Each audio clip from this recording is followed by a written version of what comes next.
Welcome to Fat Chicks on Top. This podcast contains frank discussions about the body, sexuality, and occasionally uses swear words, which may not be appropriate for people under the age of 18. This podcast also uses facts, statistics, and mathematics, which may not be appropriate for liberal arts majors. And this podcast relies on science and reality, which may not be appropriate for evangelicals.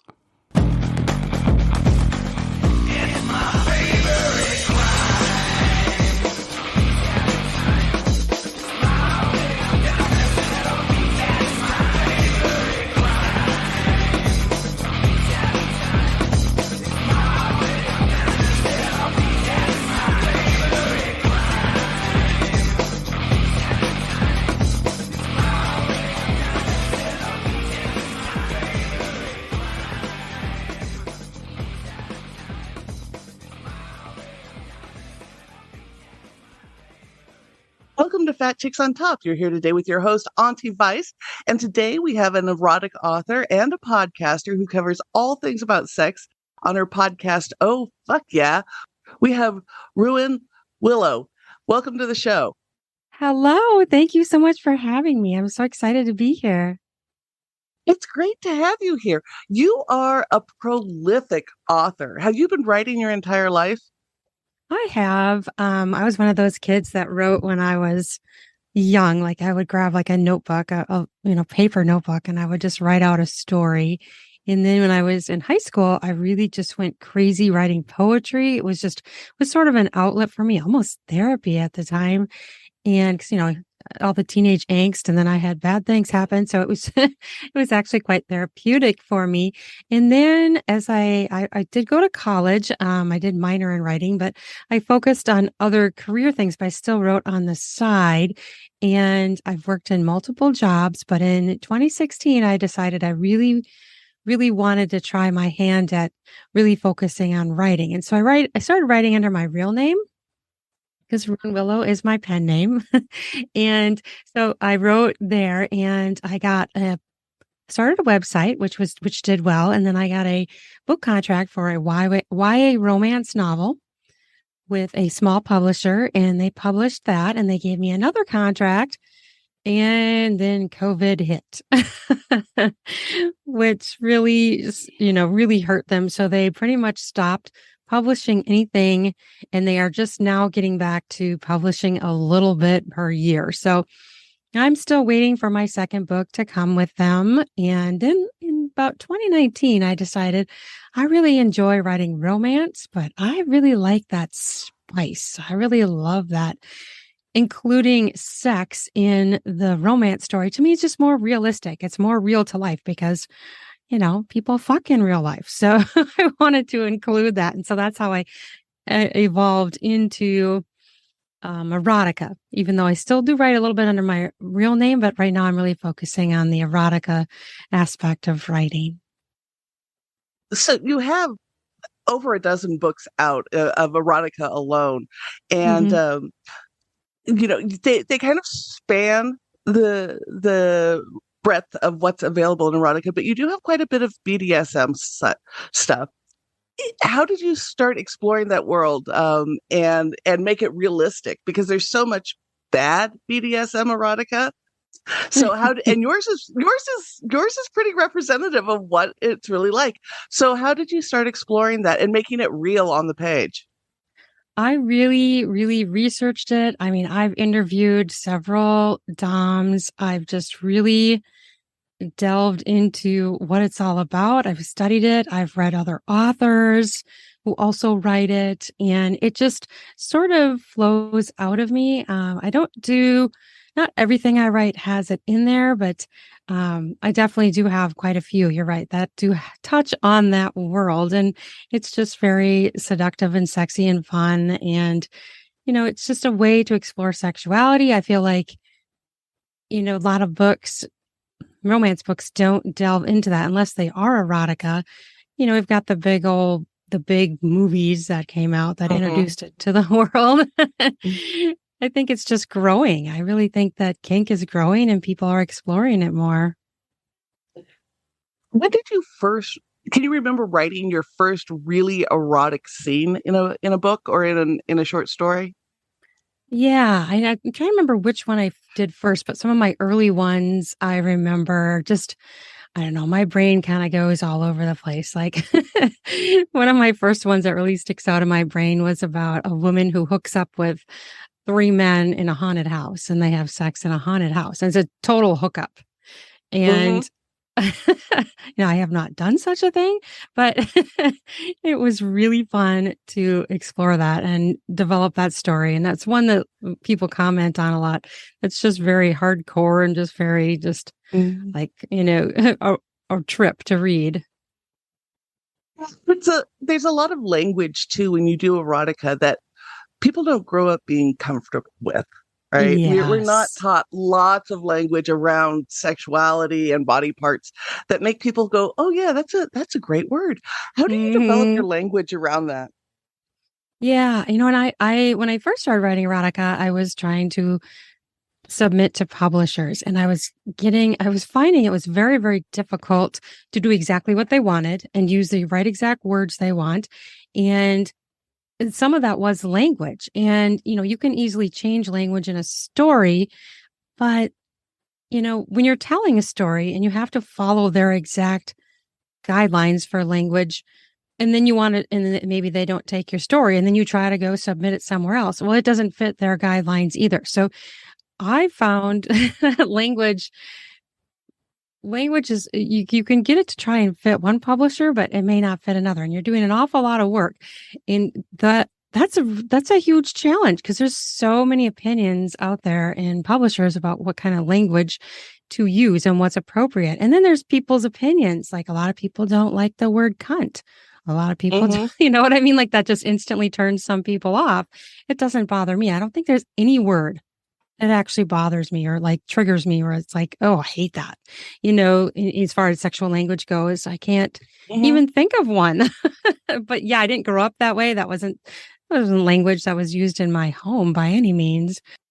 Was there a period of acclimatizing to the language and writing explicitly, or was it something you were just generally comfortable with from the start?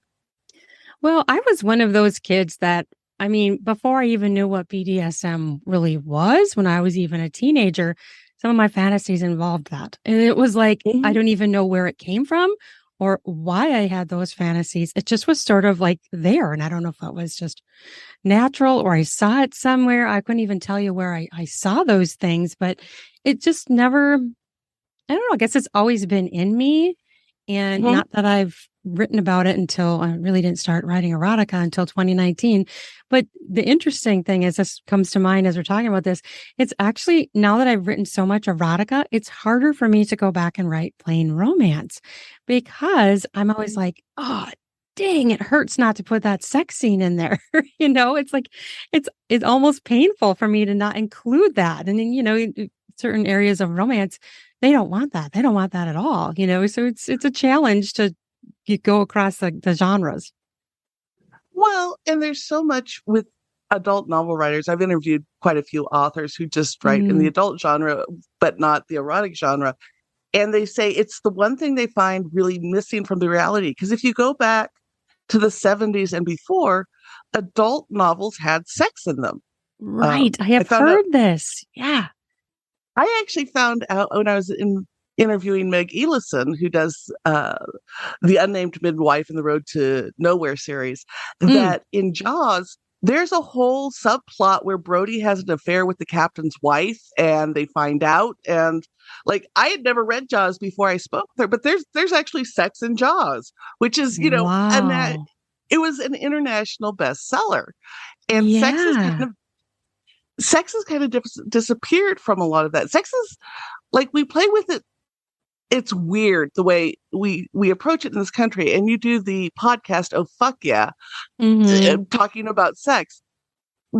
From all the interviews you've done, from writing in this area, where do you think we are as a country with dealing with sexuality at this point?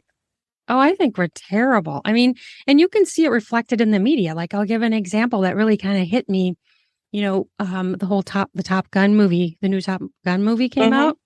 And before I went and watched the new one, I watched the old one, and there was a pretty good sex scene in the first one. In the Mm-hmm. second one, it was like worse than PG. I mean, they barely touched hands. They like, did you see the movie yet? I'm like I ruining it haven't for seen, you. no, but it won't spoil it for me. It's been out long enough. We're good. Yeah. And, I was like, oh, there's going to be another sex scene in it. And they did not do it at all. And it was so lame to me. And then they even kind of had a sex scene where they kind of implied sexuality. And she like laid on him. I'm like, oh, whoa. I mean, it was like so stupid. I'm like, what is going on with our country? Our sex ed is horrible. Everybody's ashamed of talking about sex. Places like Amazon won't even let us advertise our erotica, yet they Right. sell it. I mean, it just feels like it's going backwards. Yeah, there's so much pushing it back in the closet because you're right. Amazon will sell it. You cannot advertise it. You can't advertise it on Instagram or Nope. Facebook. No. But erotic readers are some of the most prolific readers in the world, Yes. right? They buy a ton of books. They read avidly, and yet we don't want to open up this world. It's so sad. It's a part of life. Why are we treating it like it's this, black sheep of the world? It's just, we're all here because of it. Right. And it's a quintessential part of being human. Yes. Right. It's one of our key drives. So what inspired you to start your podcast? Well, when I first started writing erotica, and first I actually did my first splash into anything erotic or not safe for work on Twitter by creating an account. And then I started to write little, posts, and then people were like, wow, I like what you write. So then I started a website and I started writing stories. And then a few months later, I started to do audio tweets. And people really reacted to my voice and couldn't stop complimenting me. They're saying that your voice is sexy. I love listening to you. So then people started to say, you should start a podcast. And I thought, oh my gosh, I'm already doing all these other things. There's no way I can do a podcast too. And so more people asked me again, and I'm like, okay, I guess I could try it. And so I did. And now here I am a year and a half later podcasting and really enjoying it. And you also do audiobooks, right? Yep. And that actually started because a man who was at the time working as a director at a publishing house heard one of my tweets, and he messaged me and said, hey, I really love your voice. Have you ever done any audiobooks? And this was kind of around the same time I was starting the podcast. So they were both kind of evolving audio at the same time. And so he's the one that really got me into recording audiobooks. And, now I've recorded so much audio and edited so much audio between books and the podcast that it's a skill I've just really mastered, and I enjoy it. The editing of the audio is very long, drawn out, and painful. So anybody who listens to audiobooks, appreciate the fuck out of it because it is a lot of work. Let me tell you. It's a ton of work. My partner is an audio producer. And so and he'll do it for poets, and those are much shorter pieces to have poets read, but it's still an enormous amount of work, and I don't think people understand what goes into it. No, they don't. And I mean, really, recording it's the easy part. Recording it, then if you're going to edit it, often can take 2 to 4 times as long to edit it that it took you to record it. It's painful. It's really painful. I'm editing my Magic and Her Kisses book right now. And it is so painful because it's 11 chapters long and it is a brute to edit it. I'm only at chapter 7. I'm just like, am I done yet? It's an amazing thing to me because I'm in the process of reading and just recording my audiobook edition of Love Letters to a Unicorn. Oh, yeah. And and the recording is taking longer than it took to write the book. And we're not even to the editing process. Like I write so much faster. Writing and editing written word is so much easier. It is. It is. And it's hard doing audio, and you get all these, you can get these weird sounds that you have to cut out, and clicks, and just all this crazy sound. Even I record in a sound room, and I can still get sounds. And there's such a learning curve with it. Oh, there is. I know. I had a friend who was going to start getting into it, and she thought it was going to be this big money maker. And I'm like, oh, I hate to pop your bubble, but yeah, no. It's a lot of work, and you're not going to make as much money as you think unless you're one of these big people that get paid $400 an hour to record, you know? Even then, they're still not getting paid as much as you think because the editing takes so much time. It really does. And you're in two fields where people think they can go in and monetize it and make a ton of money quickly. Right. I've come across so many people who are like, yeah, I've written an erotic story or two. I'd love to do some for publication. Do you want to Hmm. talk about the bridge from writing, in your journals or for a friend to what it's like to write professional erotica? Because they're very different. They are very different. And I think that if people want to do that, they really need to read a lot that's already out there and see what people are doing, see how they do it.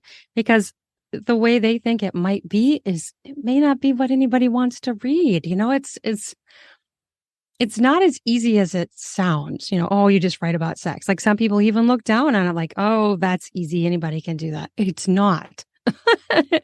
It's not that easy. It's hard. It's hard to make it sound good and make it sound interesting. And then you gotta, I don't know. It's just some people just, they really don't get it. So they really need to read. They need to read a lot, have others read it. Who are your favorite authors to read for inspiration? Oh gosh, there's so many. I really like to read Lacey Cross. I've Mhm. had her on my show before. She's really fun to read. And one of the authors that I narrate a lot for, she writes on a fetish that's quite uncommon, and I enjoy her work too. She writes on oh gosh, it's the giantess. Have you ever heard of this kind of a thing? I Or have an like entire series size. I've been. Mhm. Yeah, It's I size actually have done erotica. it. Yep. I have somebody who contracts with me for just exactly that that and um, lactation combined with it. Oh, okay, sure, sure. Yeah, and Hmm. it's interesting because she does these things where like they drink a potion and they might shrink. The whole person might shrink. They might grow. They might become when they're shrunk, they might become a dildo. Like there's all these crazy things. It's kind of like sci-fi erotica, I guess. I mean, fantasy erotica. Yep. So I enjoy narrating her stuff a lot. It's fun. It sometimes makes me laugh. I'm like, whoa, wow, she thought of that. That's pretty crazy. Her name's Amber Collins. Did I even say her name? I don't think I did. Amber No, Collins is no. her name. She is so prolific. She has so much on Amazon. It just blows my brain up how much this woman has written. I mean, ugh, so much. It's so funny you mentioned the giantess uh, version of porn because I've interviewed a couple of authors for Kink Month in October coming up, and Mm, they've all mentioned that that's an area they're exploring. It's becoming a trend, at least amongst erotic authors, to look at like hmm. something that hasn't been popular at all for a very long time. People are Yeah. starting to explore size differentials. Do you have any insight on what drives that? Well, I have actually, because, I've narrated quite a few of her books. I don't even know how many, maybe like 10 or 12 of her books. And a couple of her fans have then crossed over to be my fans, and I've talked to them.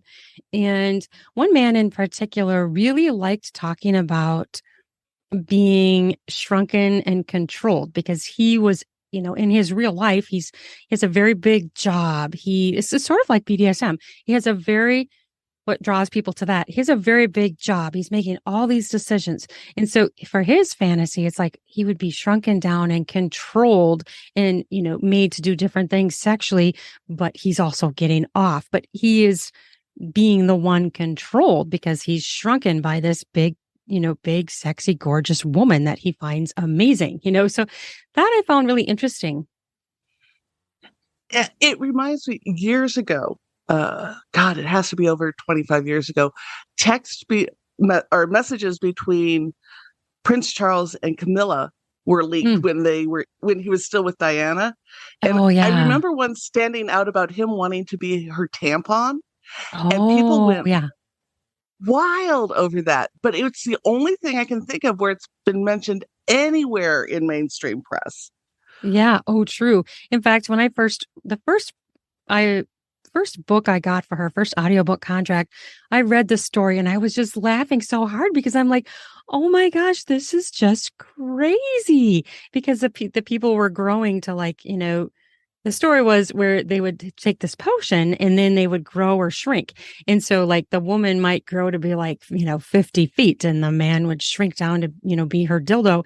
And the only way they would go back to their regular size is once they came. Then they would go back, but they had to come to get back to their regular size. And so it was my first exposure to this. And I was just like laughing so hard because it was also kind of comical at the same time. And so then she introduced me to this whole world. And there's a website, I think it's Giantess City or something like that. I don't know. But there's an entire fetish community out there that is so into this giantess fetish. This, what is it? It's hyperphilia and oh gosh, what than the hypophilia? I don't remember. But it's the shrinking and growing of people as they're having sex. And there's just like a ton of people that are like hidden off in this pocket of the world that are totally fascinated with this. And this website is very, very well attended and visited. It's a big thing. It's a kind of a hidden fetish. Yeah, but it's such a fun world. For Mm-hmm. you, what are your favorite types of stories to write? Oh gosh, I'm like kind of all over the place. And I guess to me, that's because my sexuality, my brain is all over the place. Like I'll write lesbian erotica. I'll write, multiple partner erotica. Oh, I don't even know if and I'll even write just between two people, like I have a few stories. So I know some people say you really, really need to like find your niche and stick to it. But I'm like, but I like all of these things and I'm not going to limit myself to one thing. I'm going to just kind of do it all. And whatever ends up being the most popular, which I am starting to find that out. I may do more of that, but that doesn't mean I'm not going to do the others. And I forgot what your question was. Did I even answer it? The favorite genre of Oh, erotica yes. that you like to write? Yeah. Oh, that's so funny. Yeah, I guess I really like the multiples. I think that's really fun to write when you're, Mm-hmm. three people or more. It's just really, there's so much more you can do when you have another person in there. There's so much more you can do with a story. I feel like if you're doing erotica where it's just two couples, it's still good, it's still fun, but that third or more person thrown in there really can add a lot to the story, a lot of just their character, their actions. So yeah, I guess I would say that's probably my favorite at this point. When it comes to your podcast, what are some of your favorite discussion topics? Oh gosh, I really love talking about anything about sex. And a lot of my episodes too are just me reading erotica, my erotica or others or stuff I just, I call it erotic improv. I just spin it off the top of my head. And then I have guests and I really love to talk to different guests across the total spectrum. I mean, anything and everything. I'm very inclusive. I don't want to exclude anyone. I have this really exciting one coming up that I'm so interested in. He's writing a web show called Cam Girls. So, anything from like anything from like that all the way to people who are just doing straight up sex ed. I guess I like to include it all, be very inclusive and include everybody's opinion and put it all out there because I just really love showcasing people to the world. I just really, really love to do that. I really think it's so much fun. I love to talk to erotica authors too and be like, hey, world, look at this awesome person. Look at what they did. Look at what they do. And that just makes me glow inside. I just love to do that. So I guess that's the gamut of what I do on the podcast. I try to do it all. Much like your writing. Yeah, I know, Well, right? yeah, you kind of all over exploring the whole realm. What have Hmm. you learned from doing your podcast? Oh, I've learned so much. And one of the things I find really interesting is like, so I'll take my podcast and on Spotify, I'll make like playlists so that, public, so that I can kind of categorize them because I have so many different topics. I can categorize it and be like, ruins erotica or, sex ed, have better sex. And then I will put them into those playlists. And I was looking the other day at how many hours I've talked to like a sex therapist or a sex coach. And it really hit me that, man, I've really learned a lot from these people. It's almost like I've taken training or a class because I've talked to so many of them. You know what I mean? It's very valuable and it's totally changed me for the better. In what ways have you noticed the change? I'm definitely more open. I mean, I already was open Mhm. and not judgmental to begin with, but I'm even more so now. Definitely have shed a ton of shame that I used to have for many, many years before I even started to write erotica. That to me is the biggest and most valuable thing is to have shed a lot of that shame. And I think that comes with age also. The older you get, I think you just shed that shame and you don't care as much what other people think. But this has really accelerated it for me, talking to all these people and hearing what they have to say. So I'm getting pieces of their training kind of spoon fed to me through the podcast, which I think is just fantastic. And like even you, when I interviewed you, you gave me so We much had a then great too. time. Yeah. Do you talk about shedding shame and age, which is something we've explored on Fat Chicks? Is there stuff that starts to happen around the age of 40 for a lot of women when it comes to sex and shame and bodies? I think you're over 40, correct? Yeah, I'm in my 40s. I was going to say, it's hard, looking at you, it's hard to tell if you've hit that age mark yet. I usually don't tell people, Gorgeous. so you're getting a little bit more than I tell other A people little usually. more. But yeah, I am in my 40s. And I did feel a definite shift when I hit 40. Absolutely. A wonderful shift. What was that? I'm What not was the even really shift? sure, but I know that at that point I started to live more for myself and not care what others thought of me. And that has just grown. And I just don't, I mean, I'm here to live for me. I'm not going to be like everyone else. I'm not going to be on this earth forever.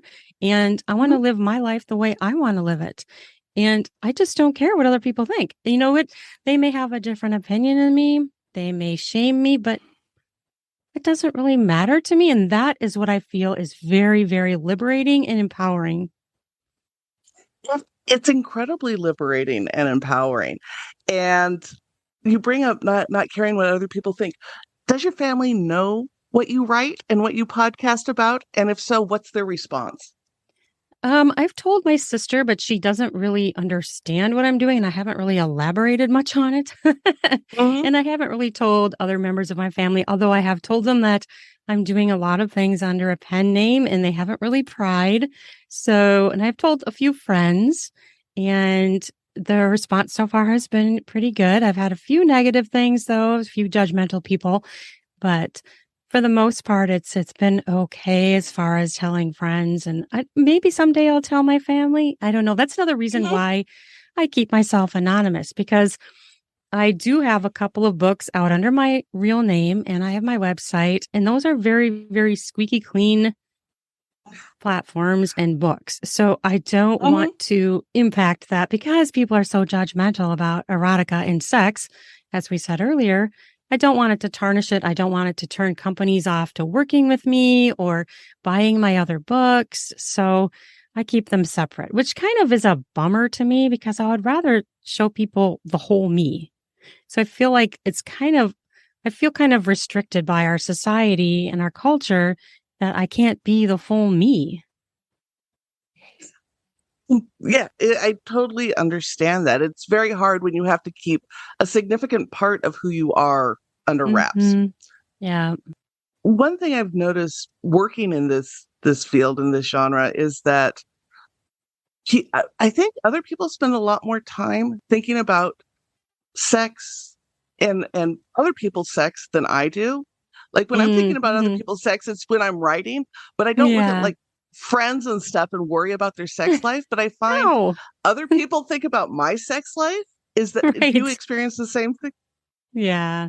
And people make assumptions. I mean, and I always want to Mhm. say fiction is fiction. Fiction is not Right. memoir. And because it's about sex, they think you're writing only about your fantasies. I'm like, okay, if I write a fiction book about romance, that doesn't mean I've done everything in that book or I have every view of that character. But yet people seem to do it to erotica. And I don't know why that is. Maybe they think Mhm. it's more personal. You're living out your but it's not true. I'm still creating characters. It's still fiction. They don't look at people who write murder mysteries and think, well, you must have murdered a ton of people. I know. I know. I use that example all the time. I'm like, do you really think that Stephen King is like a serial killer and he's done these things and he wants to do them? No, it's ludicrous. It is. It is. But yet people have a different set of eyes and opinions about erotica. It is. It's very strange how and their feelings about sex get projected onto you. Yes. Yes. Maybe because it's about sex and sex is so personal. So that I don't know. That puzzles me why that happens with people, but it happens a lot. It does. It does. It's crazy to me. So you're working in these worlds. Has this dramatically with the pandemic, right? And it happened. You started writing erotica shortly before the world shut down. Yeah. How has everything changed? Are you going back to parts of your old life now that we've reopened, or has your world totally shifted into this new creative workforce? It did. It really shifted. And since things are going well, I'm continuing to do it. The podcast is getting a lot of downloads. I'm just really enjoying it. I'm getting, a lot of books out there. So yeah, it definitely has shifted for me. And I'm kind of going on this arm right now. Not that I won't ever go back and write another book, or actually I have several books under my real name that I need to work on again and resubmit to some publishers. It's not that I'm not going to go back to those things, but right now I'm just really focusing on doing the erotica. It's In the great. podcast. Now, yes. Now, you focus much more on the audio. You even have a place where people can leave you voicemails for your podcast. What type of stuff do people send you voicemails about? Well, that is so new. I've only received a few. I literally just put that out there. I found out about it from another podcaster that that's a possibility. So I literally just created that within the the last week. So it's a week or two. It's really very new. So I haven't really gotten a whole lot there yet. But I'm Such a excited cool to explore idea. it. I know it's really cool and it's free. So Yours is the first I've ever seen this on. And it's like, I okay. really like that idea of people sharing a voice message. Yes. In the podcaster that I learned it from, she does it all the time. I mean, now, she's been doing it for so long, she gets a lot of messages all the time where she can take an entire episode and just answer what people say, I mean, what a great way to connect with your audience. I mean, how fun. I know. I love that. So when people are looking to find you and stuff, how do they normally, do they just kind of stumble across in a Google search, or how are people coming up on your work? Because it's so broad, right? You do so many different things. Yeah, people have come to me from different ways. And I think it really helps when you do things in multiple places. Like I have a story on literotica. I've written 2 stories for the site Frolic Me. And people come to me from those sites. Erotica for All. I usually put books there, and that's a site out of the UK that puts out announcements when new books go live. So people come to me from there. A lot of people come from the podcast because I put, the links to my books down in the podcast notes, talk about them. And then also, just searches online to my website. Social media is a big one too. People come to me through social media. I try to spread myself in a lot of different places that way as well, but it's hard to maintain them all, because I also have them under my real name, which I've kind of ignored those a lot lately, which I shouldn't be doing, but you do the best you can, right? I had no idea how much time it would take simply doing a podcast and a blog, let alone Oh, anything yeah. else. Like Mhm. there is so much time into all of this creation. One of the other things I noticed from your sites and from your book covers is you have beautiful imagery. And where do you find it? Because you have amazing images for the book covers on your podcast site, on your home site, and these can be tricky to find. They can be. I find pictures I'm a member at Shutterstock, and so they have a lot of great pictures. They even have sexual pictures, which is great because I don't think some of the other ones have that kind of content there. Um, some of the other ones like Pexels and stuff like that. And before I started doing erotica, I was I did my blog under my real name for several years. So I've been blogging since 2016. And so I've learned a ton doing that all this time and so much about social media and, how to find pictures. And I guess so that's one place I get pictures. And, either sometimes I've paid a designer to do the book covers, but often I'll just do them myself. And the other places I've gotten some, like there's one man that I used some of his images. He was making digital sexual images and he just gave them to me to use because he liked what I was doing. And he said, here, take these and use these, just give me credit. And so I've used some of his images, and he's given me quite a few as well. They're erotic, they're digital, so you can tell they're not real people, but they're works of art, really. I think he does a great job. Yeah, they really are. I was really struck when I was going over your listing of publications and stuff on Amazon because the covers are really top notch. It's very impressive. Oh, thank you, because I've done some of them myself. So thank you. That's awesome. So what's next for you? What's the next big project? Well, right now, like I said, I'm editing Magic in Her Kisses, which is my lesbian story. It's a professor and student affair, and it does have BDSM in it. And they're a really fun couple because neither of them really know what they're doing. They don't even know really what the BDSM world is. They just kind of like splash into it, and they're both learning, and they screw up. And the professor is really super nerdy, so that's really fun. So I'm doing that right now, and then I have another audiobook that I'm working on for Benson E. Wolf, which I have to be at that time by the end of the month. And then I also have a new anthology that is in pre-sale, Decadent Erotica, which is going to have 10 erotic stories in it. So that's in pre-sale, releasing in October on the 22nd. So those are my big things right now. And I'm writing the third novella for my sex challenge series, and this time it's going to be car sex challenge. This is a older couple not older, they're midlife. They're both have been married before, and this is their second marriage, and they're both very sexually playful, and they do these challenges. They're doing this day of challenges where they're trying to make each other come all day. So this one is related to cars, and they go through a car wash and they do all kinds of fun games. And then it's just a story revolving around cars. So it's a series I'm going to continue to do for at least a few more novellas to finish off their day. That sounds like so much fun. And it's a fantastic podcast. I love listening to it and checking it out. I also love your writing. You are a great erotic writer, and I strongly encourage our readers to check out your stuff. Yeah.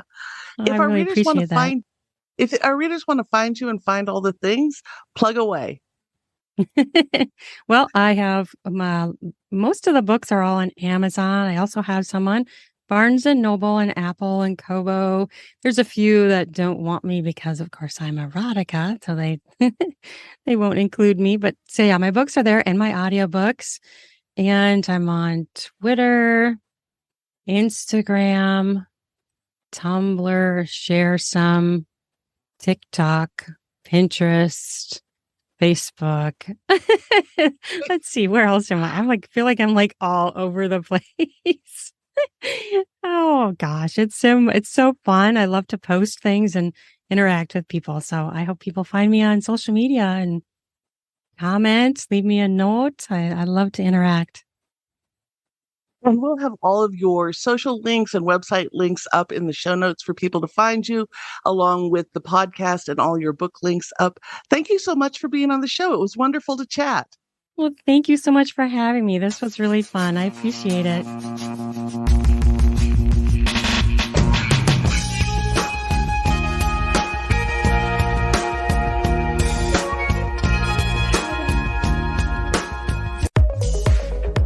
Hi, this is Auntie Vice from Fat Chicks on Top.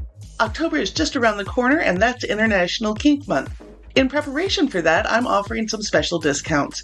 If you go to my shop at auntivice.com/shop, you can pick up a second edition of Love Letters to a Unicorn for $5 off using the code PREP4FOLSOME.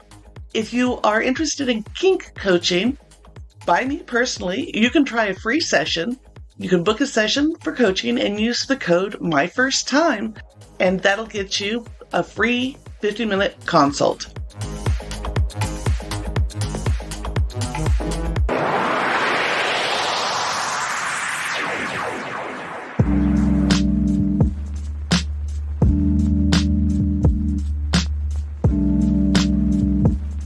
And now, a moment of gratitude. I'm grateful for the ability to do this, all this work I'm doing right now. And I'm really grateful for the mindset that I have now that is empowering me to do all of this. And I'm so, so grateful that I can and that people are listening to me. People are buying my books. I'm so grateful. It humbles me how many people around the world are listening to my podcast every day. It's amazing to me that people are doing that. So I'm so, so grateful for that, for sure.